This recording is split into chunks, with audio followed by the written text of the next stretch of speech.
વડાપ્રધાન નરેન્દ્રભાઈ મોદીના નેતૃત્વમાં કેન્દ્ર સરકારના 12 વર્ષ પૂર્ણ થયા છે, જે સફળ, ભવ્ય અને જનકલ્યાણલક્ષી કાર્યકાળ પૂર્ણ થવાના ગૌરવશાળી અવસરે અંજાર ખાતે સ્વચ્છતા કાર્યક્રમનું આયોજન કરવામાં આવ્યું હતું. અંજાર શહેરના ગાંધી ચોક, બસ સ્ટેશન સહિતના જાહેર વિસ્તારમાં આયોજિત સ્વચ્છતા અભિયાનમાં રાજ્યમંત્રી ત્રિકમભાઈ છાંગાએ ઉપસ્થિત રહી નગરજનો સાથે શ્રમદાન કર્યું હતું અને સ્વચ્છતાનો સંદેશ આપ્યો હતો. ત્રિકમભાઈ છાંગાએ જણાવ્યું હતું કે વડાપ્રધાનના નેતૃત્વમાં છેલ્લા 12 વર્ષથી દેશ વિકાસના પથ પર આગળ વધી રહ્યો છે, ત્યારે સ્વચ્છતાને આપણા દૈનિક જીવનનો ભાગ બનાવીએ. જે રીતે આપણે ઘરને સ્વચ્છ રાખીએ છીએ, તે જ રીતે શેરી, મહોલ્લા તથા જાહેર વિસ્તારોમાં સફાઈ કરવા કટિબદ્ધ બનીએ.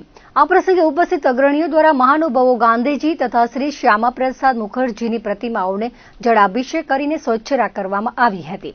ફૂલહાર ચડાવી ભાવભરી પુષ્પાંજલિ અર્પણ કરી હતી.